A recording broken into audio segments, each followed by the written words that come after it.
pessoal, seguindo em frente, vamos continuar com o tema 3, princípios constitucionais do processo penal. Agora é aula 9, vamos ver a parte 2 do assunto regras constitucionais aplicáveis ao processo penal em espécie.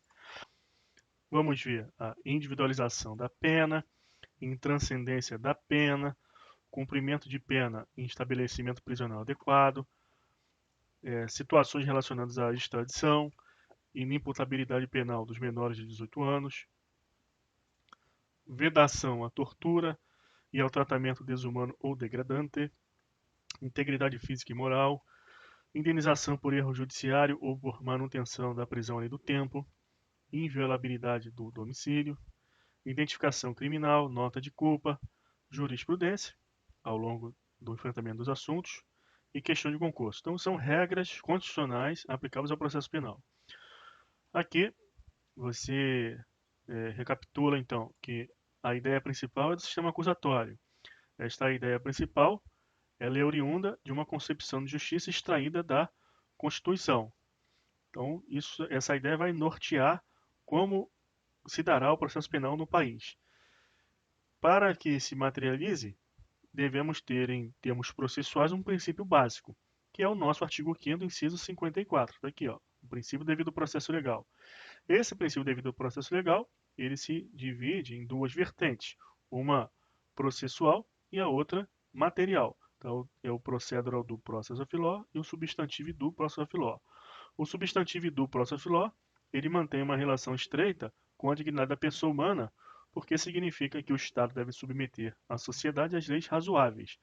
Então, o constituinte preocupado em garantir esses direitos em um status constitucional, teceu regramentos direto na Carta Magna para que seja garantido e não dependa de desdobramentos, a fim de que o legislador infraconstitucional garantisse os direitos. Então, nós estamos estudando essas regras específicas que decorrem diretamente da Constituição Federal. Então, o nosso sistema de estudo é o devido processo legal, estas regras diretas que decorrem do devido processo legal e os princípios depois em desdobramento, que são os princípios constitucionais explícitos e implícitos e princípios legais específicos que nós vamos ver nas aulas seguintes. Então, continuando o assunto regras constitucionais aplicáveis ao processo penal em espécie, vamos falar da individualização da pena. Individualização da pena é autoexplicativo, então a pena deve ser aplicada considerando critérios pessoais, individuais de cada condenado. Então você vai verificar no inciso 46 da Constituição a regra de que a lei regulará a individualização da pena. Então isso aqui vai proibir que penas sejam aplicadas de acordo com critérios abstratos da gravidade do crime, o clamor público, ou seja, não pode. A pena deve ser aplicada de acordo com critérios ali concretos, levando em consideração cada situação individualizada. Então, a lei regulará a individualização da pena e adotará, entre outras, as seguintes. Aí aqui só vai dizer os tipos de penas que devem existir, mas entre outras, ou seja, pode a lei regular outras penas. Privação ou restrição da liberdade, perda de bens, multa, prestação social alternativa, suspensão ou interdição de direitos. Mas o que interessa para a gente aqui é essa regra aqui da individualização da pena. O que isso vai repercutir na prática? Aqui vamos ver uma jurisprudência. Por exemplo, na progressão de regime, o que aconteceu? Olha aqui, ó. A progressão no regime de cumprimento de pena, nas espécies fechado, semiaberto e aberto, tem como razão maior a ressocialização do preso, que mais dia ou menos dia voltará ao convívio social. Então, nós temos a progressão de regime. Qual a finalidade dessa progressão de regime? É preparar o preso para o retorno ao convívio social. Então, nós temos aqui os crimes hediondos, e a lei dos crimes hediondos, que é a 8.072/90, ela trouxe uma previsão no artigo 2º, parágrafo 1º, de que nos crimes hediondos a pena deveria ser cumprida, a pena privativa de liberdade, deveria ser cumprida integralmente em regime fechado. Esse artigo 2º, parágrafo 1º, ele foi declarado inconstitucional pelo STF, por quê? Porque viola uma regra de aplicação tudo ou nada, uma regra da individualização da pena. Porque a lei ela deve regular a individualização da pena. Então, é critério casuístico de acordo com cada situação de cada preso. Mas essa lei, o que ela trouxe? Ela trouxe um critério abstrato, genérico, ou seja, de acordo com o crime, que é crime hediondo, então todo mundo, independente de cada situação individual, vai ter que cumprir a pena integralmente em regime fechado, porque o crime é grave e não pode ser assim, a Constituição não prevê dessa forma, tem que ser critérios individuais independentes da natureza do crime. Então o que o STF diz? Inconstitucionalidade, evolução jurisprudencial. Conflita com a garantia da individualização da pena, artigo 5º, inciso 46 da Constituição, a imposição mediante norma do cumprimento da pena em regime integralmente fechado. Nova inteligência do princípio da individualização da pena, em evolução jurisprudencial assentada em constitucionalidade do artigo 2º, parágrafo 1º da Lei 8.072/90. Então isso aqui é exatamente a questão de prova que é cobrado. Você memoriza isso e entende. Surgiu, então, a súmula vinculante 26 para garantir, ratificar esse entendimento. Para efeito de progressão de regime no cumprimento de pena por crime hediondo ou equiparado, o juízo da execução observará a inconstitucionalidade do artigo 2º da Lei 8.072/90, sem prejuízo de avaliar se o condenado preenche ou não os requisitos objetivos e subjetivos do benefício, podendo determinar para tal fim, de modo fundamentado, a realização do exame criminológico. Então, uma súmula vinculante 26, que é cobrada na literalidade em questão de concurso. Então, é inconstitucional de plano fixar que nos crimes hediondos ou equiparados a pena será cumprida em regime integralmente fechado, entretanto, e de acordo com a regra da individualização da pena, as avaliações criteriosas do caso concreto são feitas, de acordo com os requisitos objetivos e subjetivos do benefício. Intranscendência da pena. Inciso 45. Nenhuma pena passará da pessoa do condenado, podendo a obrigação de reparar o dano e a decretação do perdimento de bens ser, nos termos da lei, estendidas a sucessores e contra eles executadas até o limite do valor do patrimônio transferido. Aqui é uma regra constitucional aplicada ao processo penal. Você vai pensar, não, mas isso aí é de direito penal.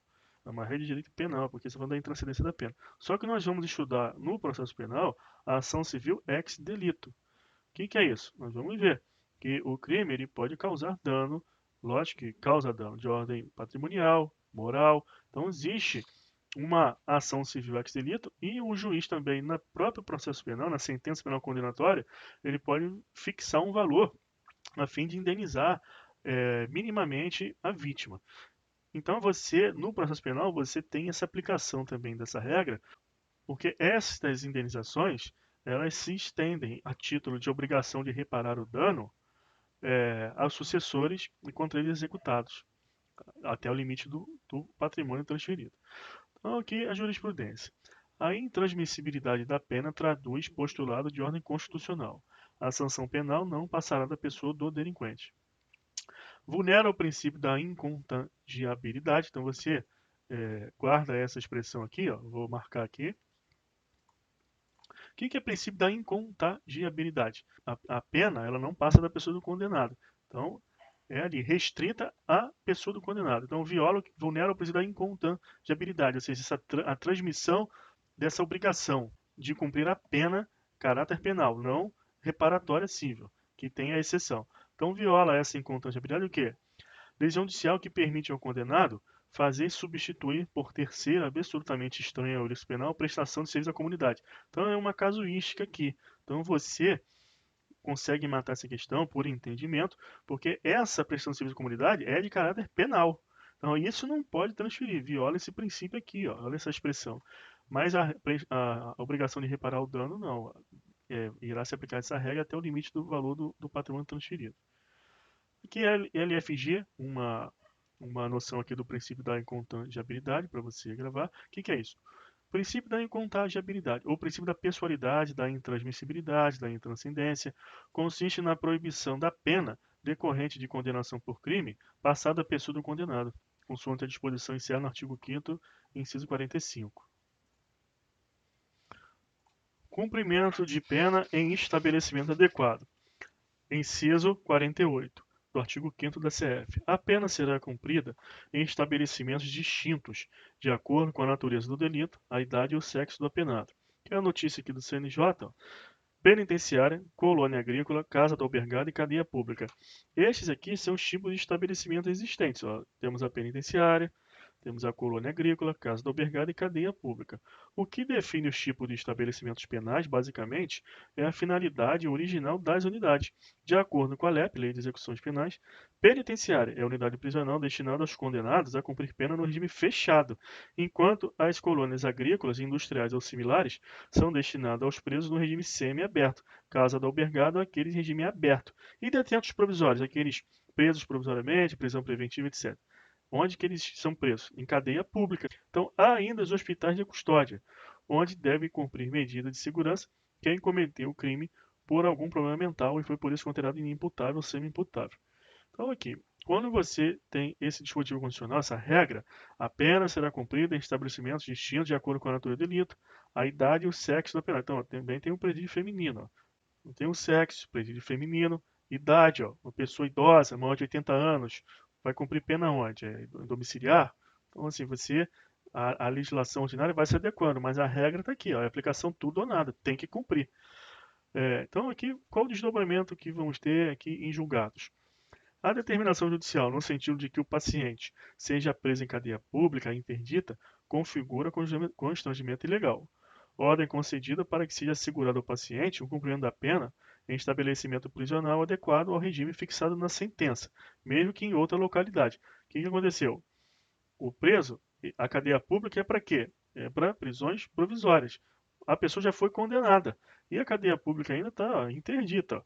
Então, o que a jurisprudência, em aplicação, dando máxima efetividade à regra constitucional, ela determinou que o preso seja removido, inclusive, para outra localidade, mas tem que cumprir a regra constitucional.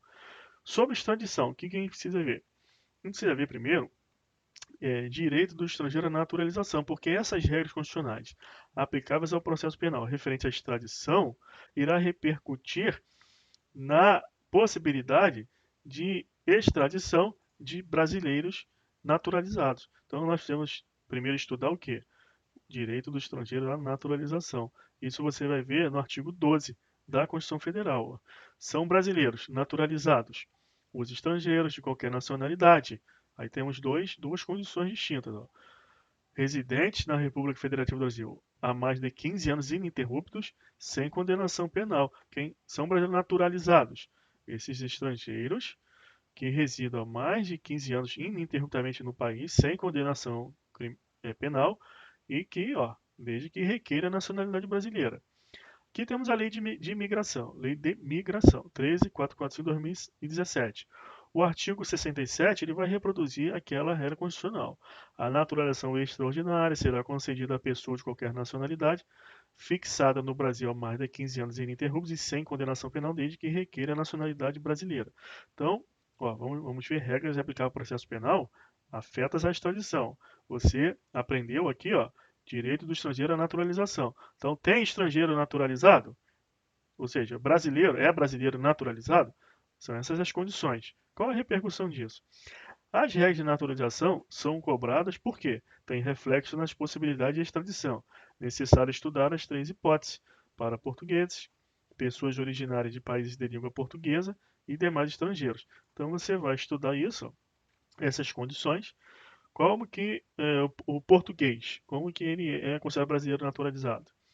Pessoas originárias de país de língua portuguesa, também tem regra específica. E estrangeiros é aqui, isso que nós vimos.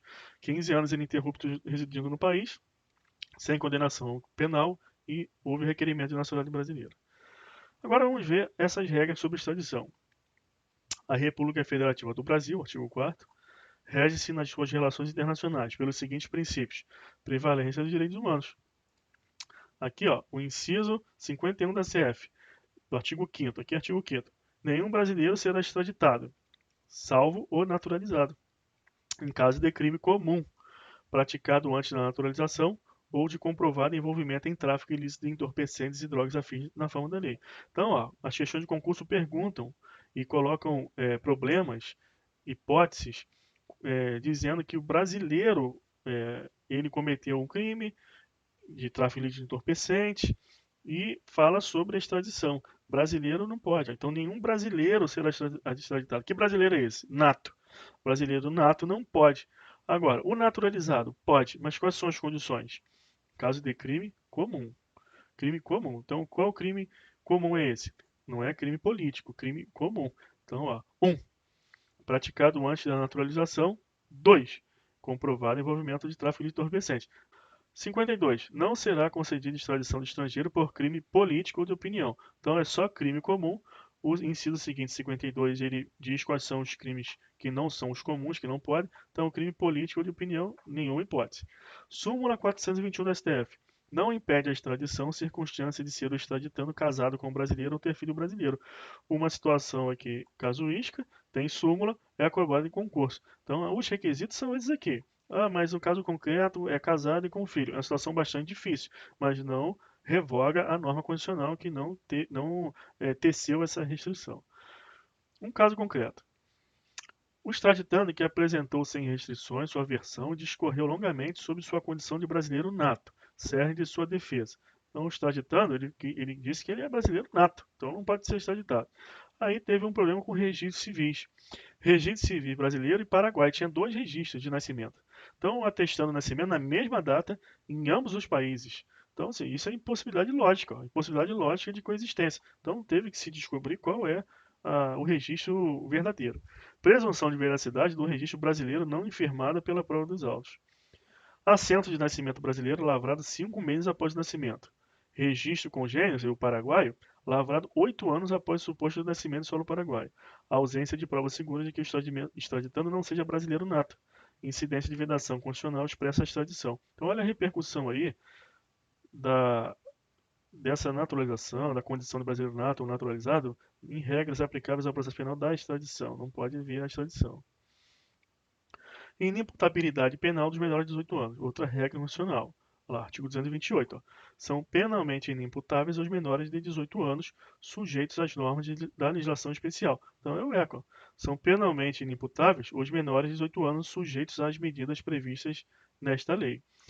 Então eu coloquei aqui do ECA, só para você ter a noção, vamos estudar a ECA parte, a legislação do ECA, o Estatuto da Criança e Adolescente, vamos estudar a parte penal nessa lei. De acordo com o ECA, as crianças têm direito a medidas de proteção e os adolescentes estão sujeitos às medidas socioeducativas. Isso para você saber. Então não recebe pena, não recebe uma pena, recebe o quê? Criança, medida de proteção. Adolescente, medida socioeducativa. Vedação à tortura e ao tratamento desumano ou degradante. É outra regra. O artigo 5º, inciso 3, ele diz: ninguém será submetido à tortura nem a tratamento desumano ou degradante. Depois, o inciso 47. Não haverá penas de morte, salvo em caso de guerra declarada, nos termos do artigo 84, inciso 19, de caráter perpétuo de trabalhos forçados, de banimento cruéis. As questões de concurso cobram a letra do inciso aqui 47. Então você, principalmente aqui, a caso de morte, pode, em caso de guerra declarada, nos termos do artigo 84, 19, pode. Então não haverá estas penas e ninguém será submetido à tortura nem a tratamento desumano ou degradante. Qual a repercussão disso na prática? Uma delas é a súmula vinculante com relação ao uso de algemas. Só é lícito o uso de algemas em casos de resistência e de fundado receio de fuga ou de perigo à integridade física própria ou alheia, por parte do preso ou de terceiros. Justificada a excepcionalidade por escrito, sob pena de responsabilidade disciplinar e penal do agente ou da autoridade e de nulidade da prisão ou do ato processual que se refere, sem prejuízo da responsabilidade civil do Estado. Olha que gravidade tem a súmula vinculante 11 para dar efetiva aplicação às regras constitucionais aplicáveis ao processo penal. Vamos destacar aqui a súmula 11, que é muito cobrada em prova. Então, ó, só é lícito o uso de algemas em caso de resistência, de fundado receio de fuga ou de perigo à integridade física própria ou alheia, por parte do preso ou de terceiros. Essas hipóteses de uso de algemas, elas são cobradas em questão de concurso da seguinte forma: as alternativas vão dando as hipóteses em que é lícito o uso de algemas. Então ele vai dizendo integridade física própria, integridade física alheia, receio de fuga, e uma alternativa lá é errada, não está aqui dentro. Não é assim que é cobrado. Agora olha a gravidade aqui. Ó. A excepcionalidade dos algemas tem que ser justificada por escrito. Isso aqui também é cobrado. Sob pena de responsabilidade disciplinar, civil e penal do agente ou da autoridade. Ó. E nulidade da prisão. Ó. Olha ainda. Ou a prisão em flagrante por causa do uso de algemas indevidamente, ó, nulidade da prisão. Ou do ato processual a que se refere. Ainda podendo ser responsável civilmente ainda o Estado. Então isso aqui é de demasiada importância para você estudar. Eu vi outro dia uma notícia na televisão, estava tendo um caso, e aí houve uma prisão. E aí o repórter estava filmando e o policial estava ali pondo algema, a pessoa estava algemada, mas não, pela reportagem não tinha nada assim acontecendo que poderia ter havido uma situação antes. Mas naquele momento que estava filmando não tinha nenhum, ali aparentemente, nenhum requisito ali para uso de algema. Aí na hora, você que estuda direito, eu que estudo direito, a gente pensa o quê? Ih, olha, o policial ali vai ter que justificar por escrito, vai ter problema. E a televisão filmou ali naquele exato momento, né? Então, olha a importância aí de você entender essa situação. Também gera direito à indenização danos causados aos detentos em decorrência da falta ou insuficiência das condições legais de encarceramento. Tudo isso aqui, ó, para a indenização, ó. Por que que é indenização? Porque a regra constitucional é de que ninguém será submetido a tortura nem tratamento desumano ou degradante. Então há uma decorrência, um desdobramento prático. Olha o que diz o RE 1580-252. Considerando que é dever do Estado, imposto pelo sistema normativo, manter em seus presídios os padrões mínimos de humanidade previstos no ordenamento jurídico, é de sua responsabilidade, nos termos do artigo 37, parágrafo 6º, da Constituição, que trata da responsabilidade objetiva do Estado, a obrigação de ressarcir os danos, inclusive morais, comprovadamente causados aos detentos em decorrência da falta ou insuficiência das condições legais de encarceramento. Do 2017 é o tema 365. O STF ele mantém um banco de dados de temas. Então são temas que tratam de teses que são seguidas pelo STF. Então você sempre fica atento a esses temas do STF, as teses do STF fixadas, remansosas teses. E essa aqui é uma delas. A DPF 347, que isso também é informativo 798 do STF. O que aconteceu? Sistema carcerário, estado de coisa incondicional e violação de direito fundamental. Esse estado de coisas incondicional, isso aqui é leading case, isso aqui é tema jurídico de alta importância para o seu conhecimento, para o seu concurso, para a sua formação como operador do direito. O que aconteceu? O plenário anotou que no sistema prisional brasileiro ocorreria violação generalizada de direitos fundamentais dos presos, no tocante à dignidade, rigidez física e integridade psíquica. As penas privativas da liberdade aplicadas nos presídios converter-se-iam em penas cruéis e desumanas. Nesse contexto, diversos dispositivos condicionais, artigo 1º 3, ó, que estamos vendo, dignidade da pessoa humana, 5.3 estamos vendo, vedação a penas cruéis ou degradantes, o 47, as penas cruéis, inciso aqui 48, o 49, 74 e 6º. Normas internacionais reconhecedoras de direitos dos presos. Pacto Internacional de Direitos Civis e Políticos, Convenção contra a Tortura e outros tratamentos e penas cruéis, desumanos e degradantes, Convenção Americana de Direitos Humanos, normas inconstitucionais, como a Lei de Execução Penais, Lei Complementar 79, que criara o FUNPEN, que é o Fundo Penitenciário, que deveria investir na qualidade dos presídios. Então, aqui, ó, diversas normas, muitas normas de alta envergadura, sendo violadas pelas condições que são mantidas o sistema prisional, já que aproximadamente 41% dos presos estariam sob custódia provisória. E pesquisas demonstrariam que, quando julgados, a maioria alcançaria absolvição ou a condenação de penas alternativas. Então, isso aqui é muito importante, tem muita repercussão para o seu entendimento, a sua formação e para a sua prova. A situação, ela denota uma violação grave a essas normas de alta envergadura, inclusive porque detectou-se que 41% dos presos ainda estão sob custódia provisória, ou seja, nem sentença penal transitada julgada tem.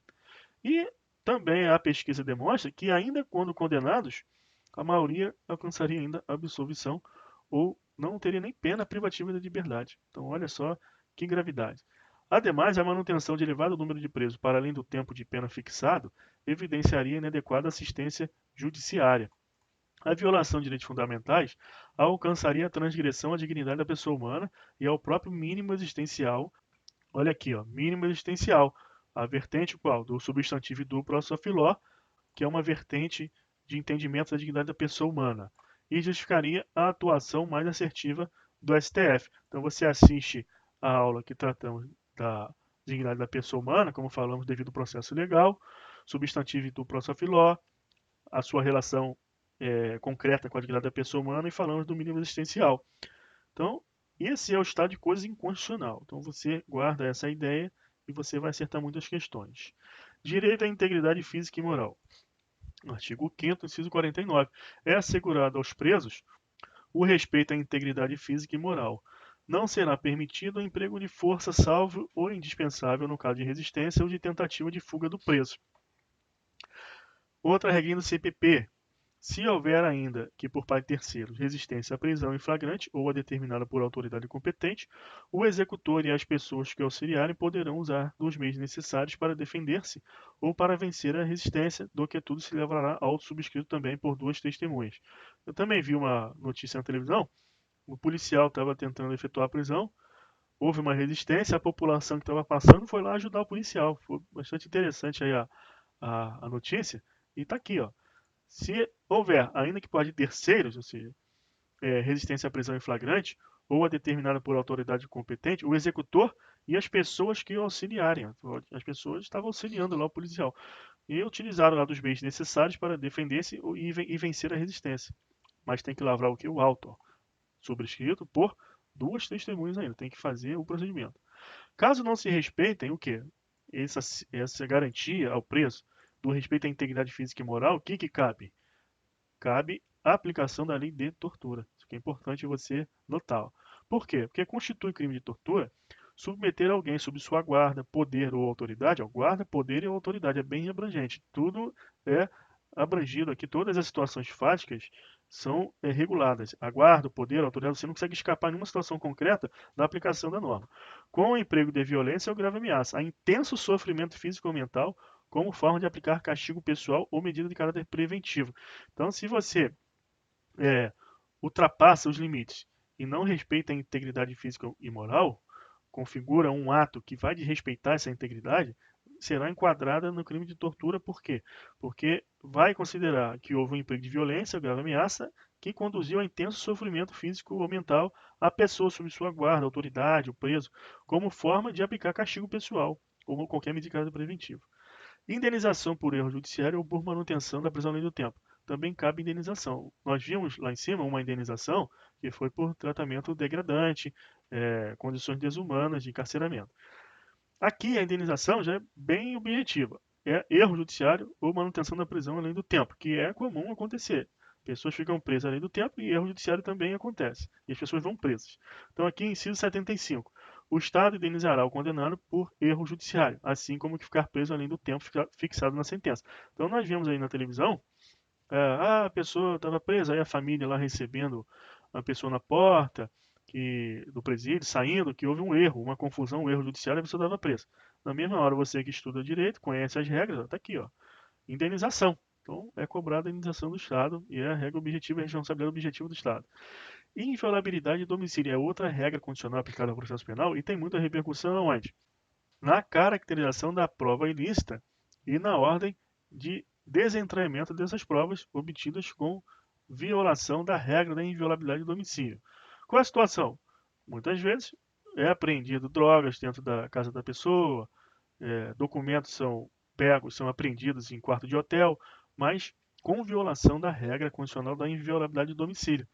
Então essa prova é ilícita e tem que ser desentranhada do processo e não há justa causa para a ação penal nesse caso. Olha o informativo 462. Inviolabilidade de domicílio e ilicitude da prova. O conselho de casa, para fim de proteção condicional, a que se refere ao artigo 5º 11, que trata da inviolabilidade de domicílio, aqui é a regra, é uma regra constitucional aplicada ao processo penal. A casa é a zona inviolável do indivíduo, ninguém nela podendo penetrar sem. São três hipóteses que pode penetrar, ó. Guarda isso, ó. Primeiro, consentimento do morador. Tem que ter consentimento, aí pode. 2. Flagrante delito ou desastre ou para prestar socorro. E 3. Durante o dia por determinação judicial. Então, eu tenho ordem judicial, só de dia. Flagrante, qualquer horário. Consentimento do morador, também pode entrar em qualquer horário. O problema é que nesse 1 e 2 pode haver arbitrariedade. Então, o STF vai tratar aí de uma jurisprudência para poder controlar esse ato aqui do poder público, 1 e 2, nós vamos ver aí mais à frente. Então, aqui, revés de caráter amplo, essa garantia da inviolabilidade do domicílio. e também vai se estender qualquer aposento ocupado de habitação coletiva. Nós vimos aqui na aula passada, mas tem que repetir, é bom repetir certas coisas, que é importante você fixe. Então compreende também quarto de hotel ocupado por hóspede. Com base nesse entendimento, o que aconteceu? A turma deu provimento a recurso ordinário em habeas corpus para restabelecer a sentença penal absolutória, teve absolução, proferindo os autos de processo crime instaurado contra o acusado por suposta prática de delitos de estelionato e de falsificação de documento particular. No caso, o Tribunal de Justiça reformar a sentença que reconheceu a licitude da prova, absolver o recorrente da ação penal originada de documentos obtidos em diligência realizada por agentes que, sem autorização judicial, ingressaram no quarto de hotel por ele ocupado. Salientou-se que os órgãos de agente de polícia judiciária têm o dever de observar, para efeito do correto desempenho de suas prerrogativas, os limites impostos pela Constituição e pelo ordenamento jurídico. Assim, entendeu-se que tais sujeitos, ao ingressarem no compartimento sem a devida autorização judicial, transgrediram a garantia individual pertinente à inviolabilidade domiciliar, aquela regrinha lá, material, que representa limitação ao poder do Estado e é oponível aos próprios órgãos da administração pública. Asseverou-se que, em consequência dessa violação, o que aconteceu? Ter-se-ia a ilicitude material das provas com a questionada diligência. Esse inciso fala o quê? Vedação das provas ilícitas. Vamos ver, vamos estudar esse princípio. Aduziu-se que a cláusula condicional do devido processo legal possui no dogma da inadmissibilidade das provas ilícitas uma de suas projeções concretizadoras mais expressivas, na medida em que o réu tem direito de não ser denunciado, julgado e condenado com apoio a elementos juditórios obtidos ou produzidos de forma incompatível com os limites impostos pelo ordenamento jurídico ao poder persecutório e ao poder investigatório do Estado. Eu vou marcar isso aqui, ó, porque isso aqui é muito importante e você vai ter muita questão de concurso te pedindo conhecimento acerca disso aqui, ó, denunciado. Nós vimos lá no nosso mapa do procedimento comum ordinário que o juiz ele vai receber ou não a denúncia, e ali começa o processo penal. E quando nós formos estudar o inquérito policial, nós vamos verificar que o inquérito policial ele é dispensável, pode ter denúncia sem inquérito policial. Então vamos verificar que vícios que atingem o inquérito policial eles não vão afetar a ação penal. Porém, o juiz não vai receber a denúncia se o inquérito policial, que ele vai subsidiar eventual ação penal do Ministério Público ou do particular, da queixa, se esse embasamento, essa justa causa que a queixa ou a denúncia ela vai apontar lá do inquérito, se aquele inquérito tiver sido instruído com provas ilícitas, o juiz vai de plano decretar que não houve justa causa para aquela ação penal. Então você, ó, grave isso aqui, que as questões de concurso vão explorar essa situação. Não pode ser denunciado nem julgado, não pode ter nem sentença, nem condenado, se houve elementos virtuais obtidos ou produzidos de forma incompatível com os limites do ordenamento impostos pelo ordenamento jurídico ao poder persecutório e investigatório do Estado. E mais isso aqui, ó, uma notícia aqui, vamos ver o que ele está dizendo. É majoritário o entendimento de que o termo dia, para fins dessa garantia condicional, segue critério físico-astronômico, compreendendo o interregno que vai da aurora ao crepúsculo, e não, pois, intervalo fixo entre 6 e 18, como defendido por alguns. Então, olha lá. Inviolabilidade de domicílio. Por ordem, por determinação judicial, durante o dia, mas ele não vai dizer o horário. Então, isso aqui é muito problemático. Então, o que é comum a polícia fazer e você vê na televisão? Fica aguardando lá amanhecer, quando amanhece, para não ter discussão, vai lá e cumpre a determinação judicial e ingressa no domicílio. Mas a regra é essa aqui, é importante você saber para ficar preparado. Não é horário cronológico das 6 às 18, e sim um interregno da aurora ao crepúsculo, seguindo um critério físico astronômico. CPP, artigo 293. Se o executor do mandado verificar com segurança que o réu entrou ou se encontra em alguma casa, o morador será intimado a entregá-lo à vista da ordem de prisão. Se não for obedecido imediatamente, o executor convocará duas testemunhas e, sendo o dia, critério físico astronômico, crepúsculo, da aurora ao crepúsculo, sendo o dia, entrará à força na casa, arrombando as portas se preciso. Mas se for noite, pode ingressar, mesmo com mandado judicial? Não pode. Inviolabilidade do domicílio. Sendo noite, o que tem que fazer? Quem for executar o mandado, intima o morador, se não for atendido, vai guardar todas as saídas, tornando a casa incomunicável e logo que amanheça, ou seja, o crepúsculo, arrombará as portas e efetuará a prisão. Então, uma regrinha prática lá, regra específica. Lembra lá do nosso mapa? Princípio, ideia principal, princípio mais específico, regra específica. Regra mais específica aqui, ó. Identificação criminal. Constituição da República, artigo 5º, inciso 58. possivelmente identificado não será submetido à identificação criminal, salvo nas hipóteses previstas em lei. Então, isso é uma regra constitucional aplicada ao processo penal sobre esse assunto, identificação criminal, que é assunto processual. Então, qual é a lei que regula as hipóteses? A lei de identificação criminal. Então, essa lei 12.037 de 2009, no artigo 1º, ela reproduz a regra constitucional e vai tratar o quê? Da previsão. Somente ocorrerá a identificação criminal nas hipóteses de quê? Ordem judicial ou problema de identificação civil, ou seja, uma dúvida. Tem dúvida se aquela pessoa é quem ela diz que é, ou uma ordem judicial. Então, o ECA, aqui no artigo 109, ela traz um regramento que faz você entender essa situação. O adolescente civilmente identificado não será submetido à identificação compulsória pelos órgãos policiais de proteção e judiciais, salvo quando?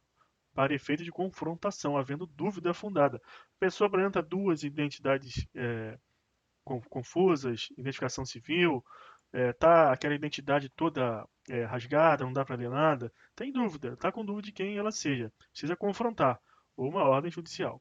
Olha a súmula 568 do STF. A identificação criminal não constitui constrangimento ilegal, ainda que o indiciado já tenha sido identificado civilmente. Essa súmula aqui, ela é importante você saber, ela é válida, porque a identificação criminal ela pode ocorrer por ordem judicial. Então, se tem ordem judicial, tem fundamento para que seja determinada essa identificação, você vai aplicar essa súmula. Essa identificação criminal determinada não vai constituir constrangimento ilegal, mesmo que já tenha sido identificado civilmente, porque tem ordem judicial. Nota de culpa. O preso tem direito à identificação dos responsáveis por sua prisão ou por seu interrogatório policial. O preso tem direito à identificação, dos responsáveis por sua prisão ou interrogatório policial. Isso aqui é o inciso 64 do artigo 5º. Olha o que diz lá no CPP, artigo 306, parágrafo 2º. No mesmo prazo, será entregue ao preso, mediante recibo, a nota de culpa assinada pela autoridade, com o motivo da prisão, nome do condutor e das testemunhas. Que prazo é esse?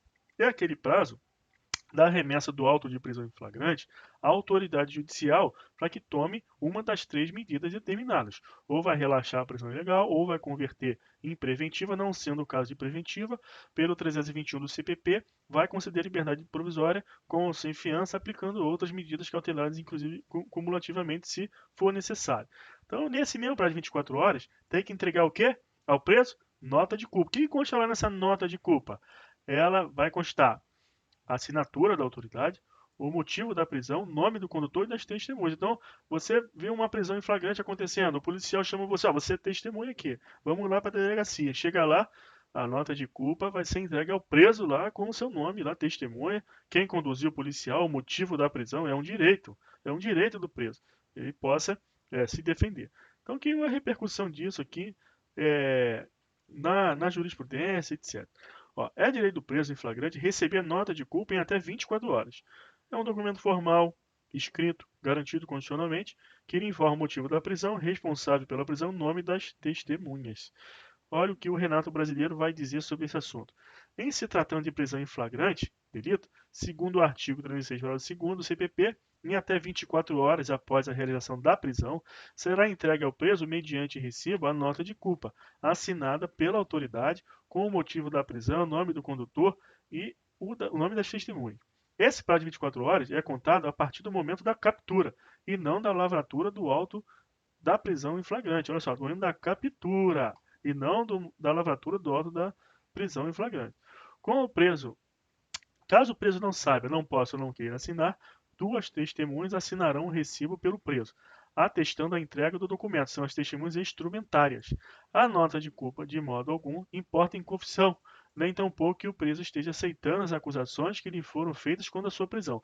A nota de culpa é só para dar ciência a ele do motivo da prisão, quem conduziu para evitar a arbitrariedade, as testemunhas, porque o flagrante ele tem requisitos específicos da prisão em flagrante. Então nós vamos estudar. Quando que tem prisão em flagrante? Tem que ter requisitos, senão relaxa a prisão. Se a prisão foi ilegal, não atendeu os requisitos da prisão em flagrante, relaxa. Então o preso recebe a nota de culpa para documentar aquela prisão ali. Olha o que o CAPES vai dizer. Quanto ao prazo para a lavratura do auto, a autoridade deverá, em até 24 horas após a realização da prisão, encaminhar ao juiz competente o auto da prisão em flagrante. Se for o caso, encaminhar cópia integral para a Defensoria Pública. Ele não indicou, foi dito ao preso os direitos que ele tem, permanecer calado, sendo a família advogado.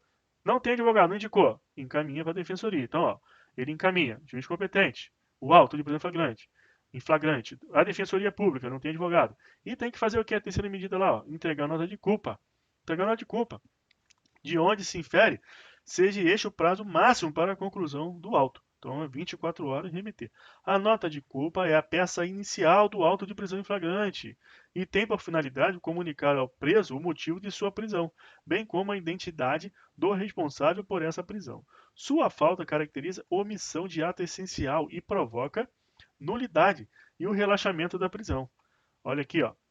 Encaminhar, ó o outro item que dê, ó. Tem que encaminhar também o preso para agente de custódia, que prazer também 24 horas, para que o juiz decida de plano a respeito da legalidade ou necessidade da prisão nos termos 310 do CPP, aquilo que já estudamos. Olha o HC 77042 aqui, ó, 98. Nulidade, auto de prisão em flagrante, nota de culpa e auto de apreensão de entorpecente, não assinados pela autoridade policial. Não tem que ter assinatura da autoridade policial, nome do condutor, das testemunhas, não teve assinatura. Agora, superação ou relevância nas circunstâncias do caso. A falta de assinatura da autoridade policial no auto de prisão em flagrante e na nota de culpa, valendo por prova de sua ausência a lavratura, torna ilegítima a prisão, o que, entretanto, ficou superado no caso, dado que o juiz relaxou o flagrante e decretou a prisão preventiva. Olha que interessante. Foi nulo, não foi? Teve a prisão em flagrante, a prisão foi nula. Por que foi nula? Porque faltou um requisito da nota de culpa, que é a assinatura da autoridade. Só que o que aconteceu? O auto de prisão em flagrante foi remetido para o juiz. O juiz recebeu aquele auto, mas a prisão era nula. Só que o juiz converteu a prisão em flagrante para prisão preventiva. Então houve o quê? Uma superação, um entendimento que houve uma superação. Foi o entendimento do tribunal e aquela nulidade toda não, ficou superada. Então o entendimento aí pode ser feito crítica, mas esse é o entendimento. No auto de apresentação e apreensão de entorpecente, elemento essencial é a assinatura do policial que a tenha apreendido com o preso, não o da autoridade policial. Isso aqui é um adicional. Aqui está falando, nós vamos estudar a busca e apreensão, tá? E tudo tem um auto. Nesse auto de busca e apreensão de coisas, aqui no caso a apreensão de entorpecente, a assinatura não é da autoridade policial, mas do policial que apreendeu. Na nota de culpa, a autoridade policial que tem que assinar. Não teve aqui, mas houve a remessa lá para o juiz, ele converteu em preventiva e deu por superada aquela nulidade. Questões de concurso agora, vamos lá, para treinar o conhecimento. Defensor Público, 2012. Considerando o disposto na Constituição Federal acerca dos direitos e garantias fundamentais, assinale a alternativa que prevê direito expressamente garantido no texto constitucional. A prisão de qualquer pessoa e o local onde se encontra serão comunicados imediatamente ao juiz competente, à família do preso ou à pessoa por ele indicada, tendo o preso ainda direito de saber quem são os responsáveis por sua prisão. Olha aqui, ele fez um combinado entre a regra da nota de culpa e a regra da comunicação imediata. Então é verdadeiro. Nenhuma pena passará da pessoa do condenado, podendo a obrigação de reparar o dano e a prestação de serviço alternativa ser, nos termos da lei, estendida a sucessores contra ele executados até o limite do valor do patrimônio transferido. Olha aqui, a prestação de social alternativa é pena. Então, pena não passa da pessoa do condenado. Só o que passa? Obrigação de reparar o dano até o limite da herança, do patrimônio transferido. Então, não é o caso aqui. Isso aqui é falso. A pena será cumprida em estabelecimentos distintos, de acordo com a natureza do delito, a idade e o sexo do apenado, garantindo-se a prisão especial aos portadores do diploma de curso superior. Você leu alguma regra sobre isso aqui na Constituição? Não é regra constitucional, não tem nada disso. Então é falso. E para sua informação aqui, só para eu não ficar no ar, você ficar na dúvida, que você ouve na televisão, tá na boca do povo aí, que quem tem diploma de curso superior tem prisão especial, fica preso na cela especial. Então, não confunda. Essa prisão especial de quem tem diploma em curso superior é uma prisão provisória. A prisão definitiva, com a sentença transitada e julgada, a condenação, não garante prisão especial para o preso. Ele vai ser preso, é a prisão pena, ele vai para o presídio, vai ficar preso junto com todo mundo. Então, essa regra também da prisão especial provisória para portador de diploma de curso superior não é uma regra constitucional, é uma regra legal, e você vai ler lá no artigo 295 do CPP, tem um rol de quem tem direito a essa prisão especial, uma prisão antes da condenação. Então, não é o caso. Aqui estamos tratando de regra o quê? constitucional e não tem nada a ver com isso aqui do portador de diploma de curso superior. Outra, nenhum estrangeiro será extraditado, salvo o naturalizado. O naturalizado, em caso de crime comum, praticado antes da naturalização ou de comprovado envolvimento em tráfico ilícito de entorpecentes e drogas afins na forma da lei. Essa alternativa aqui, essa questão é uma maldade, porque olha aqui, ó, nenhum brasileiro será extraditado e não um estrangeiro. Nenhum brasileiro será extraditado. O brasileiro nato, não vai. Só o brasileiro o quê? Naturalizado, que é quem? O estrangeiro. Então isso aqui é uma maldade, uma maldade. Isso aqui é falso. Outra aqui, técnico tributário da Receita Estadual, 2018, recente. Iniciada a audiência de instrução, o juiz determinou que o réu da ação penal fosse algemado. Aqui, ó, no caso da algema, súmula 11, vinculante. Nesse caso, de acordo com o STF, o juiz agiu licitamente se comprovado que tenha sido cometido com violência o crime. Não tem nada disso. O uso de algema não leva em consideração o crime. A vítima estava na sala de audiência? Também não é o critério da súmula 11. O crime é punível com pena de reclusão? Também não é, não está previsto na súmula 11. O réu tem transtorno psicológico? Também não é motivo. Segurança do próprio réu estava em risco? Verdadeiro. Segurança do réu, de terceiros. Está lá na súmula 11, você vai ler. Vamos ler de novo aqui para poder não ficar dúvida. Vamos lá, aqui ó, localizar. Súmula 11, uso de algemas. Só é lícito quando resistência, houver resistência, fundado em receio de fuga ou de perigo à integridade física ou alheia. Então está lá na hora da prisão. Tem resistência? Tem receio de fuga? Pode algemar. Agora, está lá na audiência que é o caso da nossa questão. Perigo à integridade física própria ou alheia, por parte do preso ou de terceiro. De qualquer forma, tem que justificar por escrito sob pena de quê? Responsabilidade disciplinar, civil, penal do agente ou da autoridade, que é lá no caso da audiência. Nulidade da prisão do ato processual. Qual o ato processual que seria nula? A audiência. A audiência seria nula. Qual é a hipótese lá? Perigo à integridade física da pessoa que está ali, do preso, que está na audiência. Então vamos voltar lá para a nossa questão. Aqui então é verdade. Delegado de Polícia 2017. A entrada forçada em domicílio sem mandado judicial só é lícita mesmo em período noturno, quando amparada em fundadas razões devidamente justificadas a posteriori que indique que dentro da casa ocorre situação de flagrante delito. Eu não pus a jurisprudência lá em cima sobre isso, mas eu falei que nós íamos ver esse caso para evitar arbitrariedade, porque ou é com mandado judicial durante o dia ou em qualquer horário quando houver consentimento do morador ou tiver em flagrante. Porém, para haver um controle do ato do agente, a jurisprudência é remansória excediça em determinar que haja fundadas razões que devem ser justificadas a posteriori, tá? Que indique que dentro da casa ocorria situação de flagrante delito. Por quê? Porque no dia a dia acontece o quê? As arbitrariedades. Então, o policial pode, em determinada situação, ingressar numa casa de alguém, dizendo que há um flagrante, e ingressar depois em outra casa, em outra, e quais são as razões para isso? Que indique que dentro daquela casa ocorre a situação.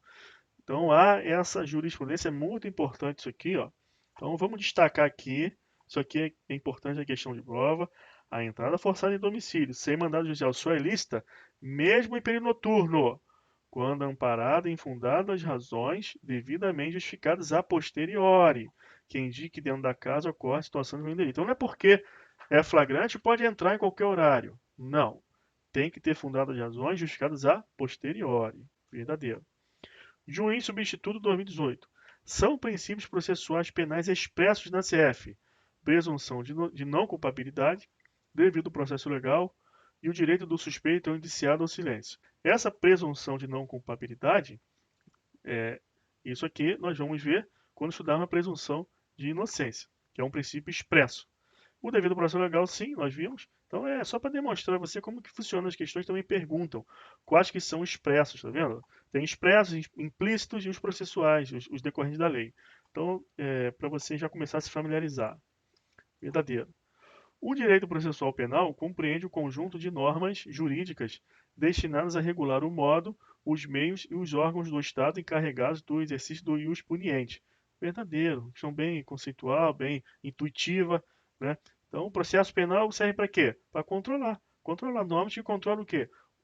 O modo, meios da legalidade da atuação do Estado no exercício do impuniente. Aqui, intuitivamente, você resolve a questão. A ACF determina que o Brasil se submeta à jurisdição do Tribunal Penal Internacional. Porém, veda absolutamente a entrega de brasileiro naturalizado à jurisdição estrangeira. Ó, veda brasileiro naturalizado não, brasileiro nato. E toda vez que você observar esses termos, sempre, nunca, absolutamente, você já encara aí com a possibilidade da questão estar falsa, como é o caso aqui. Delegado de polícia. Só é lícito o uso de algemas em caso de resistência de fundado receio de fuga ou perigo à integridade física própria lei por parte do preso ou terceiros, sem, contudo, necessidade de autoridade policial justificar a utilização por escrito? Falso. Falso. Ainda bota súmula 11 aqui para te induzir a erro. Ano 2013, tabelião aqui, ó, titular de serviço de nota. Não representa direito da pessoa acusada em processo criminal, estatuído no artigo 5º da Constituição, a inviolabilidade de domicílio. Bom, já tá errado aqui, ó, porque representa, né? Mas vamos ver se tem alguma informação após aqui que vai dar como errada. Ninguém nela podendo penetrar sem consentimento do morador, salvo em caso de flagrante delito ou desastre, ou para prestar socorro, ou durante o dia por determinação judicial. Bom, vamos fazer assim? Isso aqui representa, então é verdadeiro. Essa alternativa é verdadeira, então ele quer a falsa. Se ela quer que não representa, essa representa. Permanecer calado em seu interrogatório policial judicial, sendo que o silêncio poderá ser interpretado em prejuízo de sua defesa. Isso aqui é falso. O silêncio não pode ser interpretado em prejuízo da defesa, nós vimos. A outra, a inadmissibilidade no processo das provas obtidas por meios ilícitos. Nós não vimos ainda esse princípio em específico, mas já conseguimos resolver porque tratamos de casos que nos levou a comentar esse princípio antecipadamente.